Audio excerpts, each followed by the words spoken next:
ഒരു രഹസ്യം പറഞ്ഞിട്ടുണ്ട്. എല്ലാവരും ഇപ്പൊ കൂടുതലായിട്ട് കേൾക്കാൻ ആഗ്രഹിക്കുന്നതും അറിയാൻ ആഗ്രഹിക്കുന്നതുമായ ഒരു കാര്യമാണ് ചിന്തകളിലൂടെയും ഇമാജിനേഷനിലൂടെയും എങ്ങനെ വിജയിക്കാം എന്നുള്ളത്. ചിലർക്ക് അതൊരു അന്ധവിശ്വാസവും, എന്നാൽ കൂടുതൽ ആഴത്തിൽ ചിന്തിക്കുന്നവർക്ക് ലൈഫിൽ എന്തൊക്കെയോ മാറ്റങ്ങൾ വരുത്താൻ കഴിയുന്ന ഒരു അത്ഭുതവുമാണ് മാനിഫെസ്റ്റേഷൻ എന്ന് മനസ്സിലാക്കാൻ സാധിച്ചിട്ടുണ്ട്. നമ്മൾ ചിന്തിക്കുന്നത് എന്തായിരിക്കണം, എങ്ങനെ ആയിരിക്കണം എന്നുകൊണ്ട് മാത്രം ലൈഫിൽ ഒരു മാറ്റവും സംഭവിക്കാൻ പോകുന്നില്ല.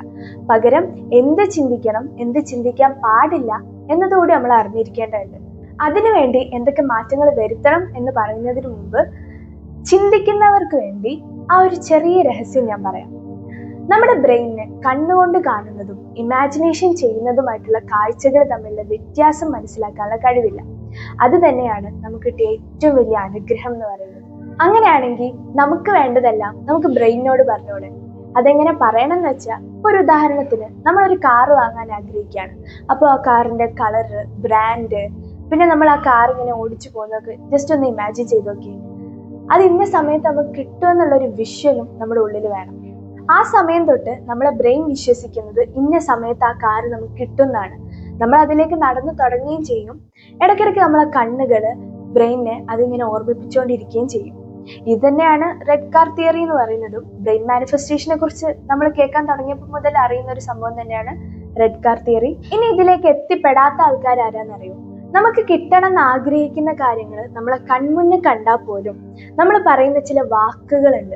അതാണ് സക്സസിലേക്കുള്ള നമ്മുടെ എല്ലാ വഴികളും അടയ്ക്കുന്ന വില്ലൻ എന്ന് പറയുന്നത്. അതെന്തൊക്കെയാണെന്നറിയോ? ഇപ്പൊ ഒരു കാറ് കാണുമ്പോൾ എന്തൊരു അടിപൊളി കാറാ, ഇത്രയും വലിയ വില്ലന്റെ കാറൊക്കെ എന്നെ കൊണ്ട് വാങ്ങാൻ കഴിയൂ?